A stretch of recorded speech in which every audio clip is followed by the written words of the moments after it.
Some of consecutive odd numbers. ఇక్కడ odd numbers sum. దీనికి formula వచ్చేసి n². n అంటే మనం ఇప్పుడు ఎన్ని నంబర్స్ ఉన్నాయో కౌంట్ చేసుకోవాలి. ఫస్ట్ ఆ నంబర్స్ ఏవైతే ఉన్నాయో వాటి స్క్వేర్ చేస్తే సరిపోతుంది. ఎన్ని నెంబర్స్ ఉన్నాయో కౌంట్ చేద్దాం.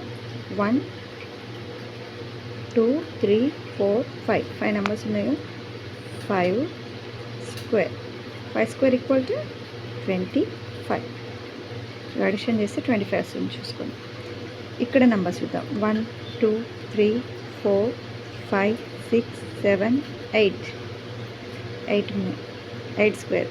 8 స్క్వేర్ ఈజ్ ఈక్వల్ టు 64.